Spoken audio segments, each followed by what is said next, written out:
and welcome back to another episode of Coffee with Delzi, a 60-minute conversation delivering insights and best practices from industry experts and, more importantly, your peers from around the country to help bring the espresso to your practice. I'm your host, Matt Delzingaro, or Delzi for short, and I'm so happy for you to join me today. So today we're going to keep with this theme of generating more referrals, leveraging your best clients to leverage their CPAs in order to generate more referrals. And if you haven't seen my latest episode around Dave Zauer's one-page annual client summary doc, where he uses this one page to summarize his best clients throughout the year, their tax ramifications, an overview of what they've gone through. They provide that document with their client when they go in to visit their CPA to do their annual taxes. I'm going to attach a link so that you can go back and review that. It's only about 7 minutes long. It's one of my Monday morning growth hacks. So be sure to be looking out for my Monday morning emails where I share a 5 to 10 minute growth hack to help bring the espresso for your week. So with that, in continuing this theme of generating more referrals, I've asked Kevin Nicholson, a longtime partner of mine. He's been working with me for about a decade, I would say. Kevin is an independent advisor with Triad Advisors out of Wayne, Pennsylvania. He has an ensemble with his partner he's found many years ago, Brian Walsh. And they, as you can see from the picture, have a huge team that supports them. And they've been doing this for a long time, actually over 30 years in the business. And what Kevin's going to share with is he's actually volunteered and reached out to me to share his referral strategies through his network of CPAs. And the best thing about this conversation is the fact that it didn't start off perfect. Kevin really struggled in the beginning of developing these relationships with CPAs. And so it was a trial and error over time. He failed once, tweaked it, failed again, tweaked it, failed it again, and tweaked it. And then he's honed it to a more repeatable process, if you will. And he's developed these relationships with these CPAs that they know him and trust him. His clients love the fact that he works with their CPA and strategies along the way. And this is probably the best approach if you want a long-term process, if you will, or network of CPAs to be continuously sending you referrals. So with that, folks, sit back, grab a cup of coffee, and enjoy the show.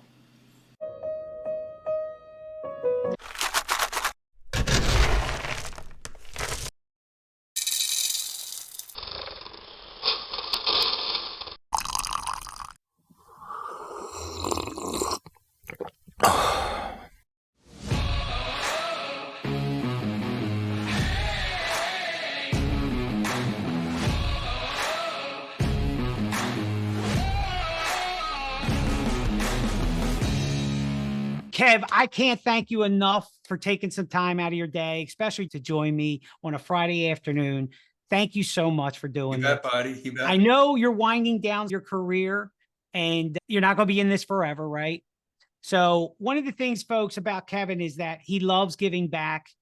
Kevin's been such an inspiration to me. I think we've known each other for at least 10 years working together. And he's shared some nuggets with me over the years that I've actually shared with you guys you don't even know.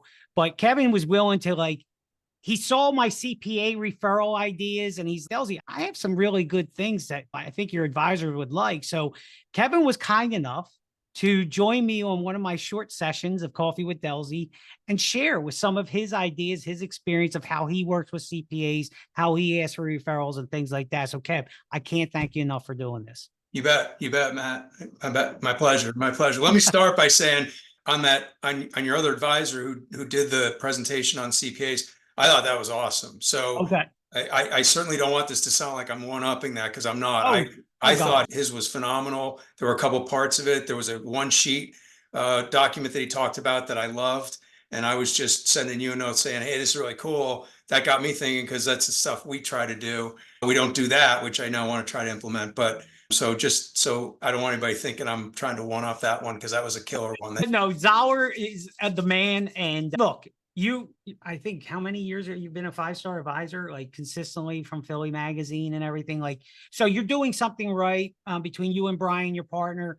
You built an empire just outside of Philadelphia in the main line, and your practice is it's an unbelievable practice. It's an ensemble, I should call it, right? The way you guys have it set up and how you have a staff and support. So why don't you share with us some of the ways you work with CPAs and how you network and how you came to the business and built this whole strategic alliance? Because folks, Kevin just doesn't do wealth management. He does everything. He does risk management. He does 401k plans.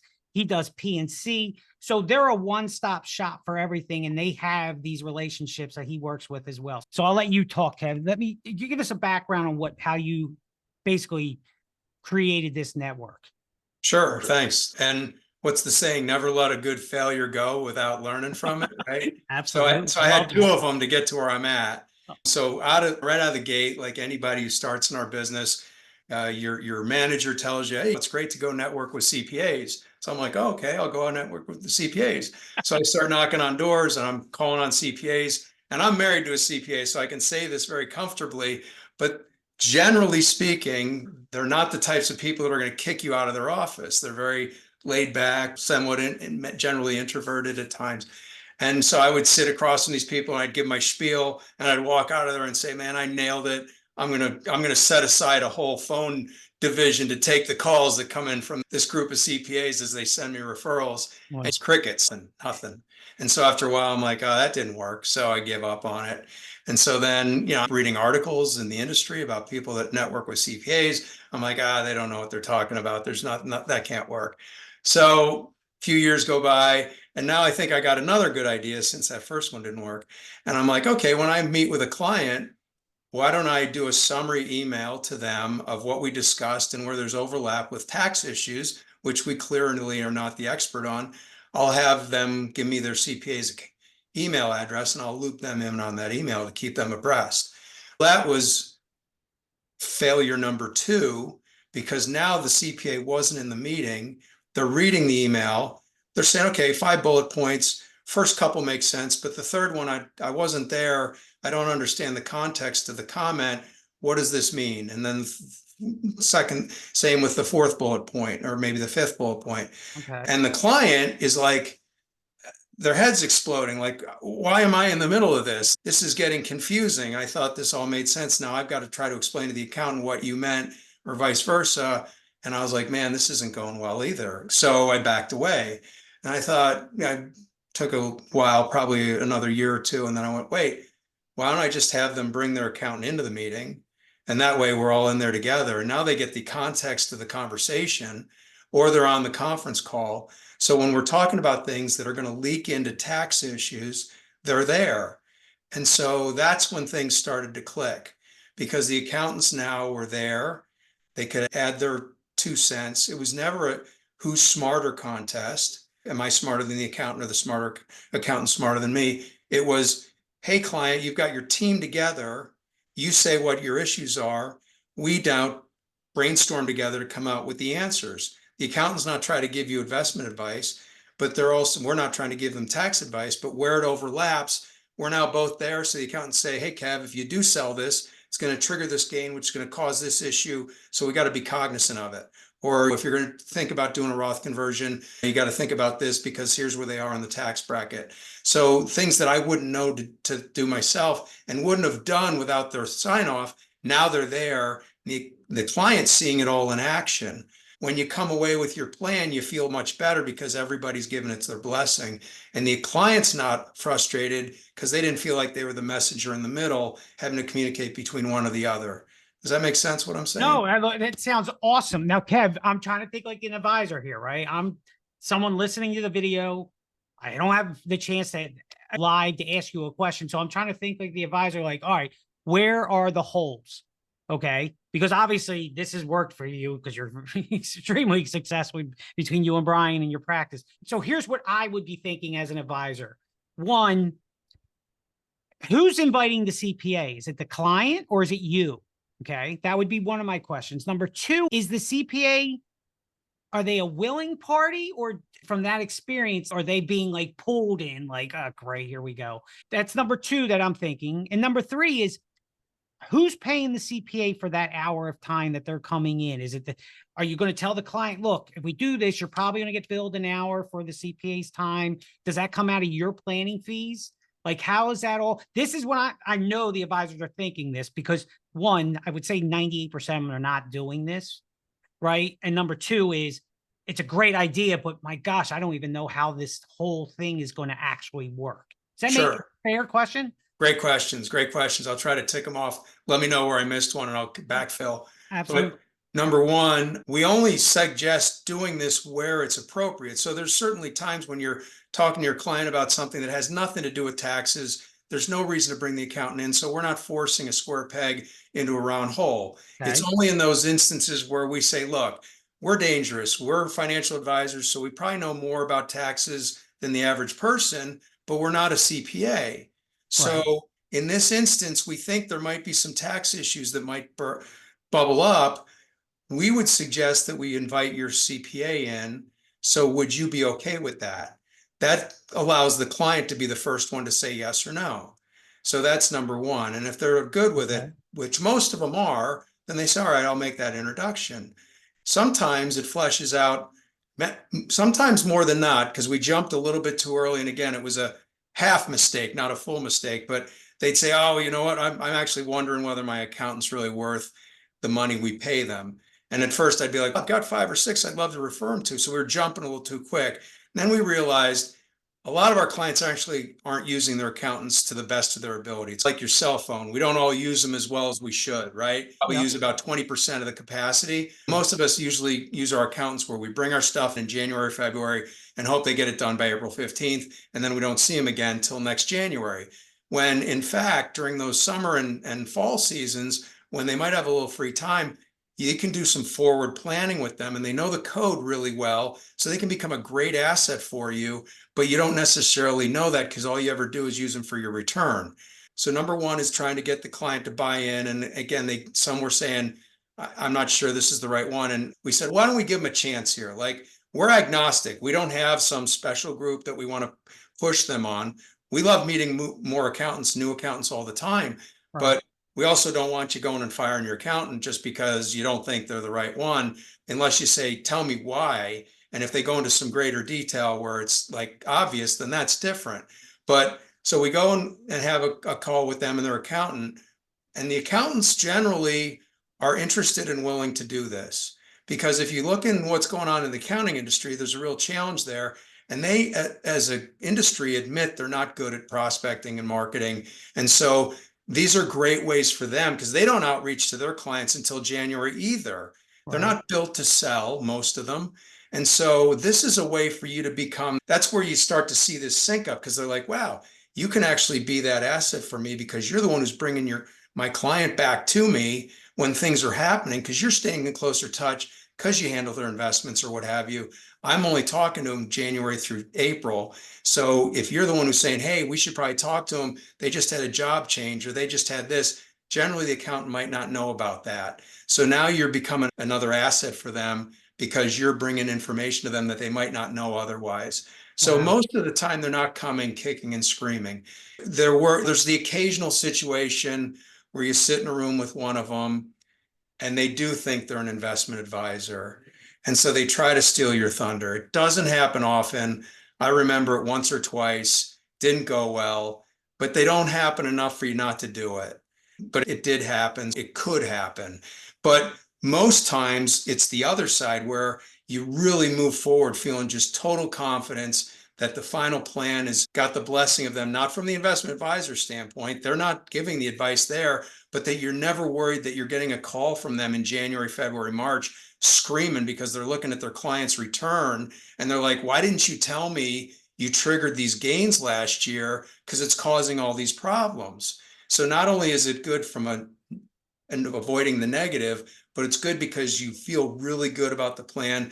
More important, the client feels really good about the plan.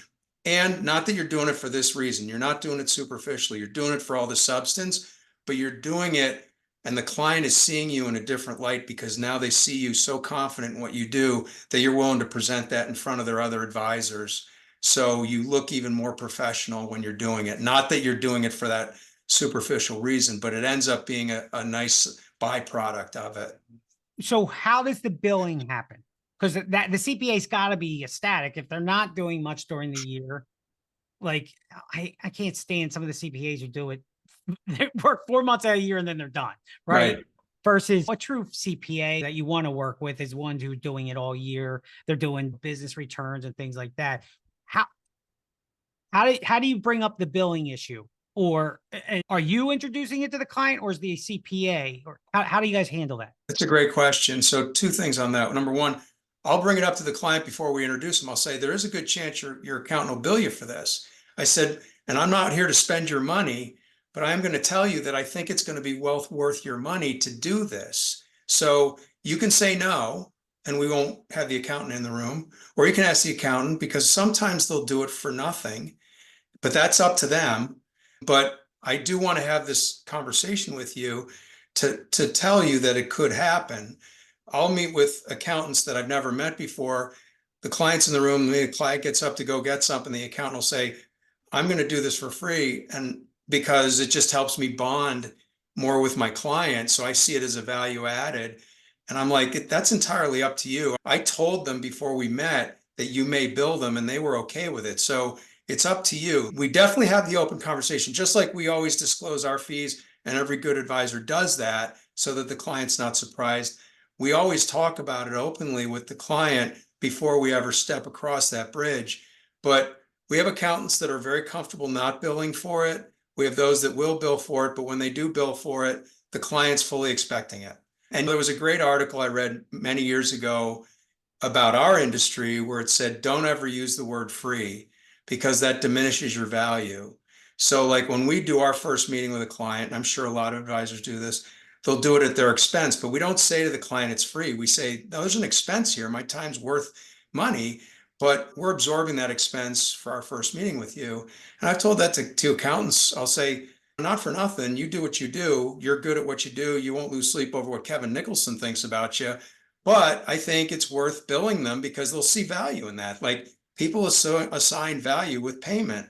Again, they don't want to be gouged, but if they really see that you're providing some value, they're going to write that check. That's awesome. Thank you for sharing. I didn't even think that, or that, to ask that. How do you broach the topic? Are you getting the blessing from the client first and asking them, is it a letter? Is it an email? Are you calling them, or do you have the client reach out first? So then we leave it to the client to set up that. And we'll say, if you want, do a 3-way email, and then we can chime in, or we'll wait for the accountant to respond. But we always let the client lead on that.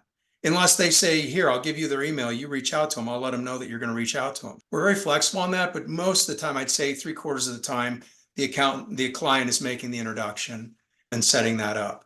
And you're not telling them what you want to discuss or anything like that. It's really general, going, hey, I just had a meeting with my advisor. He suggested a few things that might have some tax ramifications. He wants to involve you, and that's it. We will get specific, because typically it's usually 1 or 2 items. Again, they could be different from client to client, but we'll say we think that they're going to provide some value on these 2 topics. So that is something that the accountant's usually going to ask is, well, why? Again, I'm busy. And we do warn them, like, okay, we're not going to be setting up joint meetings in March and April, or late February through early April, because they're busy doing returns. Right. So this is usually stuff that's happening in May, June, July, August. Again, September to October tends to be busy with your third quarter filings, and you're closing out certain things with your 9/15 and 10/15 deadlines. So there's certain times when to stay off limits with the accountants, but there's other times when that they've got some time that they can fill up. So those are the times you're generally trying to fill it up with setting meetings like this. This is awesome, Kev. Is there anything I haven't asked you, or you think an advisor would be asking? So I would say this, and I wanted to be a little funny. So I want advisors, those that are interested, because there's a lot of advisors doing really cool stuff out there that have nothing to do with this. And if they never do this, that's cool, because they're doing great without it. For those that have an interest in pursuing this, want to make sure they pursue it the right way. And I'm going to put on my Buffalo Bills hat. Oh God, here we go. Oh, You're talking to a bunch of Philly fans, right? I know, but it's for the right reason. Okay. When we lost our 4 Super Bowls in a row back in the early 90s, after the 3rd Super Bowl loss, the coach, who was this very kind of wonky guy, didn't look like your typical head coach, Marv Levy, was asked at a preseason interview, what are you going to do to get to the Super Bowl this year? And he got really mad. And he said, I don't coach to get to the Super Bowl. I coach my guys to not jump off sides, to not turn over the ball, to make their blocks, to follow their assignments. And if we do those things, we could get to the Super Bowl. And so I don't want people to do this with the idea that they're going to get leads. Do it because it's the right thing for your clients. And if you do that, those leads will come, because now the accountants see you in action, your clients see you in a different light, and it starts to happen. And it did. For us, it's happened, but it wasn't because we were looking for leads. We did it because it made our practice better. And when we did it that way, all of a sudden the phone started ringing. So that's why I'm wearing the Buffalo Bills hat. That is awesome. You know what? That is perfect for what we're talking about, because you are right. We all want leads, right? And we want resource networking and stuff. But at the end of the day, it's the client, if you're doing the right thing for the client. And that is a perfect analogy, metaphor, whatever you want to call it. And that's good, brother. That I'm proud of you. That's awesome. I'm glad you. I'll take the hat off now, So yes, so your please. fans don't get too mad at me. Let me ask you, being that, could you use the same process with the estate planning attorney? It's funny. Again, there's probably advisors out there that do incredibly well with attorneys. I've had a few. We certainly have attorneys that we refer people to. But what many attorneys have told me, and I do get some referrals from attorneys, but not nearly as many. I haven't had the same success, but I also haven't put the same energy into it because I haven't figured out the right way to do it. And it might be some having to do with the market that I'm in. But the estate attorneys that I do work with have said to me, don't expect me to send you many leads back, because most of the leads I get come from people like you.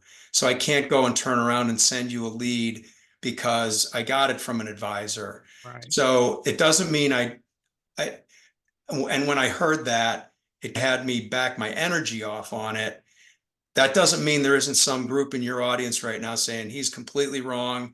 I get a ton of leads from attorneys because I know they do send them out, but I just haven't had the same success, nor have I channeled the energy, because now that we've seemed to create a nice bucket of a bullpen, I'll say, of 5 or 6 accountants that tend to be pretty steady with sending us opportunities, we haven't needed to venture into the attorney space as much.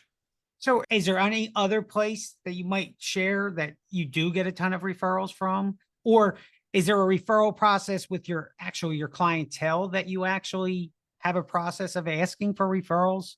Or is it just natural that you get referrals? You were nice enough to bring up a story before we went live. And I promised you 10 years ago I was going to start asking. And I'm guilty of saying that I'm still a chicken when it comes to that.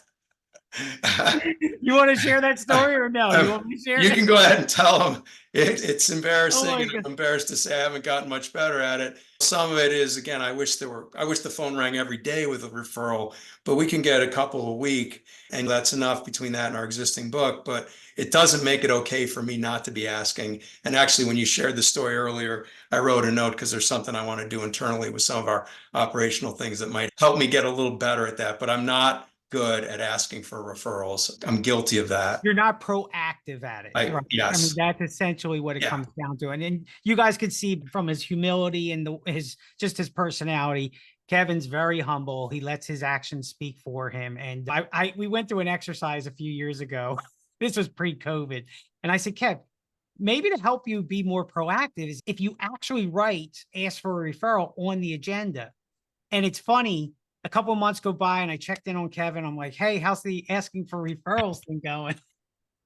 And he goes, let me tell you a little story. So we're sitting down, we're doing the meeting, everything. The client had the agenda beforehand and they're getting wrapped up and he's anything else. And she just starts pointing at the paper and he's, wait, what did I miss? And she goes, aren't you going to ask me for referrals? And the lady, believe it or not, came with 4 or 5 names for Kevin. And he still didn't ask. That's to give you a little background on Kevin. He lets his actions speak for him. And that's why I think this CPA strategy works so well for you, because you are putting that action out there that the CPA can see how well you work for their mutual client, that it really works for you. I'll just add one last thing, and we all learn differently. I'm trying to be a better reader, and thankfully you sharing books like the Coach K book got me on that track. And so I'm starting to become a better reader, but I'm not a naturally great reader. And so for me, I learn more by experience. And by being in a room with an accountant, going over a client situation where I learn a concept that's actually in play with a client, it sticks. And then it makes me a better practitioner, because then if I see it come up again, now I know because I learned it before and I retain it better. So again, for those of you that might learn like me, where it's better by experience, where you actually see a client go through a couple of situations and you do this multiple times with multiple accountants, with multiple joint meetings, you start to really get, your practice becomes better because you start to see things you didn't see 2, 3, 4, 5 years ago. At least that's happened for me. So that I can go through specific examples, but I don't want to bore you with it. But things that I pick up on now that are directly response to a client accountant meeting where an accountant pointed something out that I would never have thought to look for. See, that's the cool thing about that, is that you built this network of accountants, right? That all are sending you referrals because they trust you. They know you're doing the right thing for the client. Is there anything else that you're doing proactively to the CPAs throughout the year that has nothing to do with the clients, that you might say, hey, this new tax law, I'm not sure if you're aware of it, or there's been a change to the Secure 2.0 Act regarding stretch IRAs, whatever. They finally gave us some guidance. It's a 10-year or it's a lump sum. Like those little things. Are you proactive in educating your accountants that you network with? What I do, Matt, here's where I'm proactive, is when I do work with one of their clients or a joint client, after we do, I'm not making them meet with us every single time. We meet, we get some things done. And then when there's follow-ups where I might do some things individually with the client, I'll send an email to the accountant, just giving them an update on that. Or And I'll this pick up is the someone phone. you've already met with. Right. So I already know the accountant, either somebody that's in my little bullpen or it's somebody that I never met before. I'll shoot them a note and just say, hey, just wanted to give you an update. Here's a couple of things we just did recently. You didn't need to be there, but if you have any questions, let me know. Or I'll pick up the phone and call them. If they've referred somebody to me that's a client of theirs, I always call them first before I even talk to the client. I learned this a while ago. You call and thank people for the introduction, not for the outcome, because then they realize the reward is in the appreciation for the introduction. They don't want you to, like the article said, don't call them after you've sold something, because then they're going to think you're only thanking them because you got a piece of business. You want to thank them for the introduction, which I think is really important, irrespective of where the client conversations go. Right. But then to stay in a high touch with them on the communication going forward, to me, that's proactive, because you're continuing to keep your name in front of them, but you're continuing to keep them in communication on what you're doing, even if they're saying like, that's cool, you don't need to all the time. And then what happens is you continue to build that trust with the client, the accountant. So I don't proactively talk to them, and I probably should, about like Secure 2.0 or whatever. But when they get comfortable with me, they'll be like, hey, do you have a couple minutes? Could you explain this thing? Because I've been trying to understand it. What's the backdoor Roth? I think it's this, but some people have told me this. What's your take on it?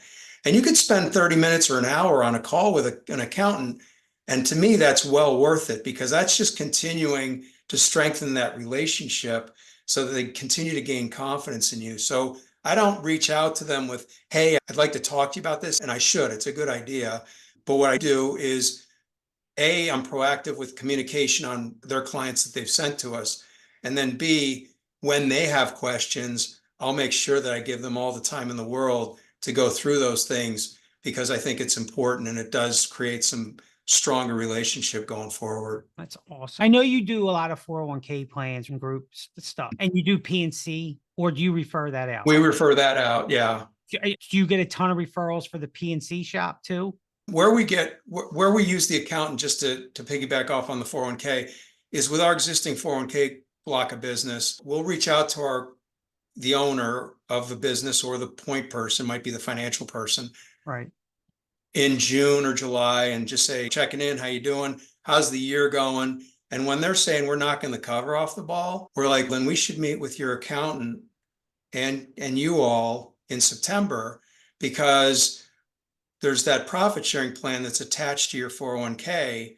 And if we can talk about it now with the administrator in there, the TPA, now you can talk about, okay, we have between now and the end of the year to budget for what could be some sort of profit sharing contribution.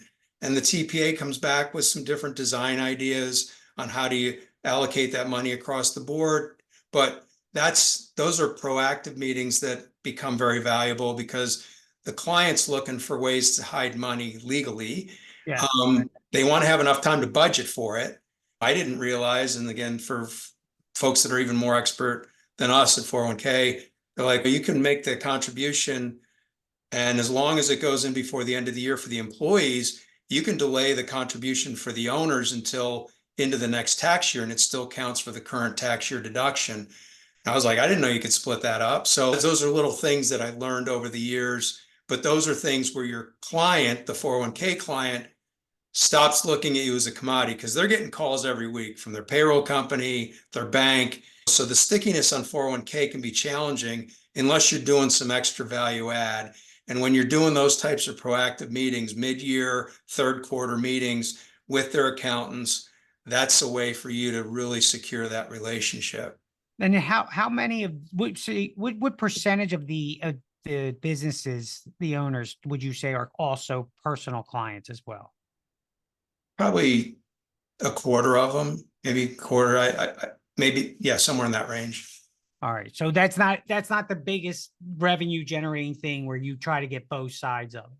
We certainly try. Some of them separate church and state, and they have their own personal advisor. Okay. And we certainly don't want to step on toes. And then there are those 401ks. So there's like certain categories of 401k. You've got 401ks where the owners are fully invested in it themselves, see it as a big value. But you got other business owners where they're like, I got to check the box. This is a benefit, but I'm not going to put money into it. My business value, my net worth grows from the value of the business, the property that we own. So for me, the 401k is not really that big a deal. And there's a very distinct difference between the two and the way they look at the 401k plan. So for those that have their own money invested and they're a larger balance on the total account value of the whole plan, they're fully engaged and they want to know what's going on. They all want to know the fee structure, but they really want to know, because obviously their money's in there, and they want to know if there's creative ways for them to get more into the plan, all that kind of stuff. And the ones that aren't as engaged because they're just doing it to make sure that it's on the list of benefits, you approach it differently. Okay. Is there anything I didn't ask regarding your referral strategies that you want to share? I think we've covered a lot, I'm sure. You've had some really nice superstars come through your office, and you've developed some really good young advisors that either are with you still or have moved on and starting their own practice or whatever. Do you have any advice to some of the advisors on here who are bringing in maybe their kids? Like, what's the best way? Would you suggest them going out, becoming a wholesaler or an internal somewhere first, learning the business, or would you suggest coming to you first and showing them showing them ropes, maybe going into every meeting with you, whatever? Is there any advice that you would share? That's a great question. I'm sure there's a lot of ways to approach it. And there are a lot of reps struggle with it, I will say. Yeah, for sure. For sure. Look, I grew up in Buffalo, like I had my hat and everything. And my dad was a stockbroker, and he's been gone 12 years, but he always was nice enough to say to every one of the five of us, you always have a chance if you want to come into the business, but first you have to go out and work for 2 years before you do. And my older sister joined him. I'm too stubborn headed, so I needed to go out and do it on my own. And it kept our relationship tighter. And then my younger brother tried it, but it wasn't for him. And my younger sister didn't try it. And then my youngest brother tried it. And my dad waived the 2-year deal. He said, I'm running out of time here. He wasn't on death's doorstep, but he was like, I'm not going to wait 2 years. He can come in right away. My sister and my brother have taken over the practice since my dad passed. They've done really well and they really enjoy it and it's great. My partner's son is in the practice where we are. Yeah, that's right. None Yep. of my three kids have any interest in getting into the business. And there's days when I look at my partner's son and I'm jealous. And then there's days when I look at him and I'm glad that my kids are doing their own thing. So it's always depends on what side of the bed I wake up on. The thing I tell the kids that have come into our office and have worked is I think it's a lot easier to start as an internal, if they're going to go this route, start as an internal for an office, working for a practitioner like me or whomever, because then the pressure of making a dollar isn't there. It's really hard. I think it's a lot harder than it was when I got in the business. You have all these different competing forces that weren't there. The internet wasn't there. Accountants weren't in the business. Banks weren't in the business. You could cold call. There was all kinds of things that you can't do now, or headwinds that you don't face today.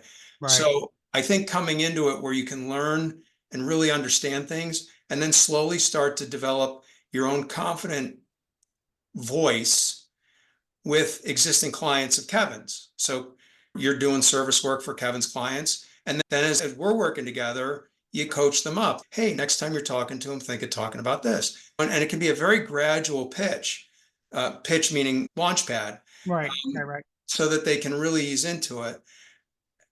I think that's the method I think works really well, because then it gives them the ability to get comfortable. Some will have their launch pad like this. Some will do this. They'll all move at different paces. Some will look at it and say, I don't want to go into that field, but they learn. But I think that's a lot. I like that better than just throwing them right out there and having them go out and hunt, because hunting's hard. I'm not saying it's harder than being an operations person. They're equally as difficult. It's got a different skill set requirement. And so I think that's important. I also think it's important, even with folks here that I'm not blood relative with, that they go outside to people like you. You had lunch with me and Dominic. Dominic learned a ton from you. He stayed in touch with you. Yeah. I said, you need to meet people like Matt because they think differently than me. And that's important. Just because we've done okay here doesn't mean we've cornered the market on good ideas. There's a lot of them out there, and you need to learn from a lot of different people.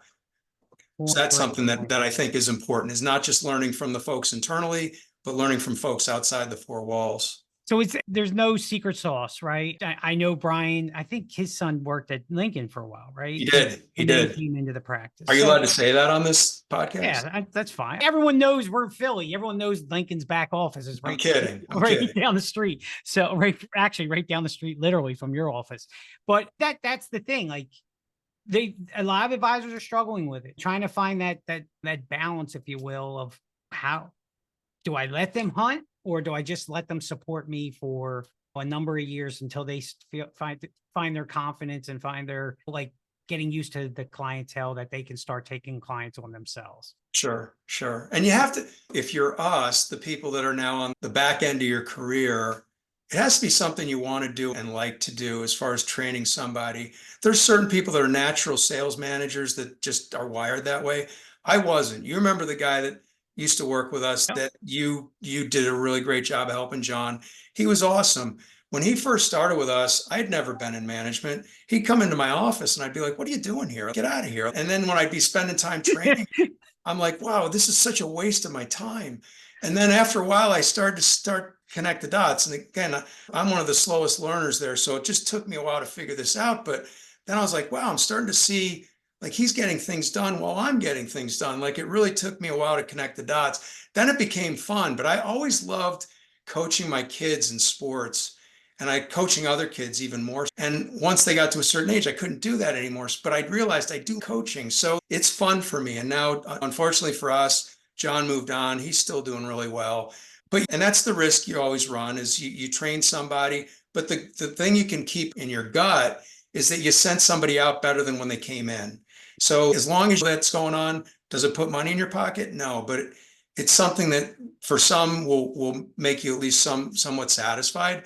But now we've had other folks come in behind him, and we're doing the same thing now. And now, luckily for them, I'm better at what I did that poor John had to learn, kind of like your oldest kid. I was just going to use that example. Takes the brunt of you being a bad parent because you never did it before. And then you get a little bit better with number 2 and number 3 and number 4. Oh my gosh, you're so fun. I have 6, as everyone knows. And I always apologize to my 27-year-old. I'm like, I'm sorry. And you learn from your mistakes. Those poor kids, those firstborns, they have to have a mental ward for them, right? Folks, if you haven't noticed from this whole conversation, is that Kevin is fearless when it comes to trying new things.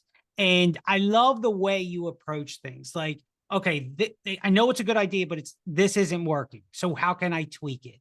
And the way you did the referral things and that with the CPAs, that didn't work. Let me try this approach. Like and you're always reading, and you've never stopped reading about how to bring in new clients. You're in business almost 30 years, right? And you're still trying to learn new things and develop things. It's awesome to see, and that you're so committed even at this stage in your career. And that's what I take away from this, is that if it doesn't work, tweak it, try it again. And that, I think a lot of people just say, it doesn't work, I'm done, I'm not trying this again. Would you agree? Yeah. And I'll tell you one, and we just had a really good meeting. So I have a staff call or face-to-face meeting at the beginning of the week and the end of the week. And I think there's a lot of gold we can get from our frontline staff. And I know when we allow them, when you put them in a safe space where they're comfortable to be totally honest with you about things you're doing right and things you're not doing right. I don't want them just to say, Kev, you're great. I want them to say, why are you doing this? Or I'm reading your schedule next week and it doesn't make any sense. And then you become operationally inefficient. That we can learn a lot from those folks that are in the front line, whether it's our internal, whether it's our admin person. Again, we try to say, I know it probably isn't, we say this and we try to believe it and try to act it. Everybody in our firm is on the same level. Nobody's above anybody else. And when you give a voice to those that are interfacing with your clients and seeing things, they can give you some nuggets that are incredibly valuable. And again, I'm sure a lot of your audience already does that, but for those that don't, I've learned a lot from my staff and have changed our practice in some ways because of things they've told me that I was doing where I'm like, well, what was I thinking? Thank God they were comfortable enough to be honest with me and say, why are you doing it this way? So that's something I'll add to that. That's awesome. That's awesome advice. And you know what? I can clearly see that in multiple offices like Holland, and the ones that the staff is petrified of their boss, the advisor, versus the other, just the one not far from your office, actually. The 3 women that work for them, they are free to say whatever they want. That's great. I love the feedback. And sometimes we get in that male dominating, like you telling me. So I love that feedback. That's awesome. So Kev, I've taken way too much of your time. We probably already missed 2 games, but I can't thank you enough. This was invaluable. So you're a great friend, obviously a great partner. And this was awesome. Thank you. It's the least I could do. I still remember when my daughter was not sure what she wanted to do in college and she shadowed me for a couple of weeks, and you couldn't jump in quick enough to spend 4 or 5 hours with her one day. She still talks about that. Are you serious? Really? She still talks about that. When I told her, I said, hey, I have a chance to do an interview on Friday. And she's like, who is it with? And I start to explain it. And then I'm like, wait, it's with Matt. She's like, oh, he was awesome. He was so great. So my God, please know that I'm learning from you, man. You're the man. You're so good about you helped her out. And John. I forgot all about that. Well, that's because you do so many of them, you can't keep track of them. Yeah, no, John was, oh my gosh, it's such a shame. I love John. He was such a good kid, but Dominic's awesome too. Hey, this was awesome. Thank you again. And I'm looking forward to grabbing lunch with you. Yeah. Thanks so much for inviting me. Last thing, go Bills. Oh God, here we go.